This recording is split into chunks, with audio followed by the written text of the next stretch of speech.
Selamat pagi menuju siang rekan-rekan semuanya. Saya Zahira Marvela Artanti sebagai Ketua Kelompok 1 Gov Resolution dengan tim saya akan memaparkan materi mengenai pajak yang seharusnya tidak terhutang PNSBT. Nah, kasus yang kita ambil yaitu mengenai gugatan pengembalian PPh Badan yang seharusnya tidak terhutang. Yuk kita simak video berikutnya yang akan dijelaskan oleh tim saya lebih dalam. Secara umum, dasar hukumnya terdapat pada pasal 17 ayat 2 UU KUP dan diatur teknisnya di PMK 187 tahun 2015. Definisi PNSBT adalah pengembalian kelebihan pembayaran yang terjadi, bukan karena hasil pemeriksaan SKPLB, melainkan karena murni kesalahan pembayaran atau peraturan. Sesuai kasus ini adalah salah satu permohonan PNSBT yang ditolak DJP. Oke, untuk kriteria pengajuan dan menelaah kasus tersebut masuk ke dalam kriteria mana saja. Jadi kriteria PNSBT mencakup kesalahan pemotongan atau pungutan dan kesalahan penggunaan tarif atau aturan. Nah, untuk sesuai kasus, WP masuk kriteria salah penggunaan tarif. WP menggunakan tarif PPh Badan, sedangkan WP tersebut adalah seorang distributor pelumas yang seharusnya menggunakan tarif PPh final 0,3%. Ini sesuai KMK 154 tahun 2010 sehingga timbul kelebihan bayar begitu. Secara umum, syarat administrasi adalah permohonan tertulis. Namun, ada syarat krusial di dalam PMK 187 tahun 2015 yaitu pajak yang diminta kembali tidak boleh merupakan pajak penghasilan yang telah dikreditkan di dalam SPT tahunan. Sesuai dengan kasus, alasan penolakannya yaitu permohonan wajib pajak adalah salah tarif. Namun, permohonan ini ditolak karena di dalam PPh pasal 25 dan pasal 29 yang wajib pajak klaim itu lebih bayar sudah terlanjur dikreditkan di dalam SPT tahun 2011. Pelanggaran syarat formal inilah yang menjadi fokus penolakan DJP dan Hakim Ketua.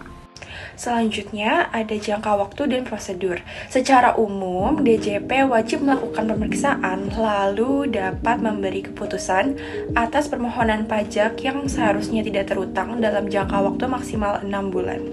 Sesuai kasus yang kami dapatkan, setelah ditolak oleh DJP melalui surat S397-WPJ22-KP04-2018, wajib pajak menempuh jalur gugatan ke pengadilan pajak. Oke, secara umum, risiko bagi DJP ialah membayar imbalan bunga sebesar SBA plus 5% jika melewati batas waktu 6 bulan.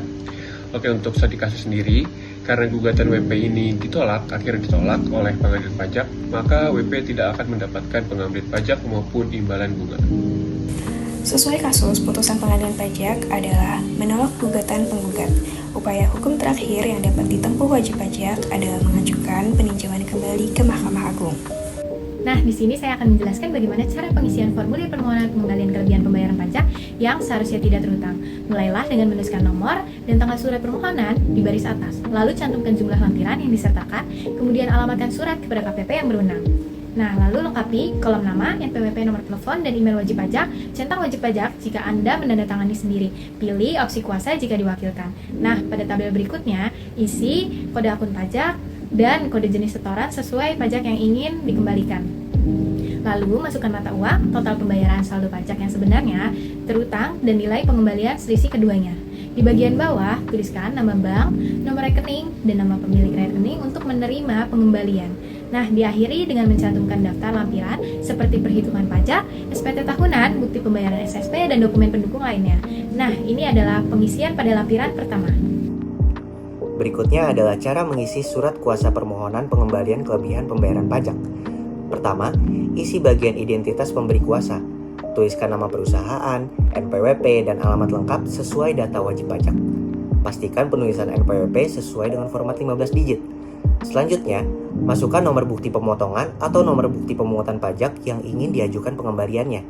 Kemudian, isi identitas penerima kuasa. Cantumkan nama pihak atau konsultan pajak, lengkap dengan NPWP, alamat kantor, dan detail lainnya. Setelah itu, pastikan klausul kuasanya sudah sesuai, yaitu memberi kewenangan untuk mengajukan permohonan pengembalian kelebihan pemotongan atau pemungutan pajak. Bagian terakhir adalah tanda tangan. Surat kuasa harus ditandatangani oleh pemberi kuasa dan penerima kuasa, disertai dengan nama yang jelas dan tanggal penandatanganannya. Pastikan seluruh informasi akurat, karena surat kuasa ini menjadi dasar keabsahan permohonan pengembalian pajak.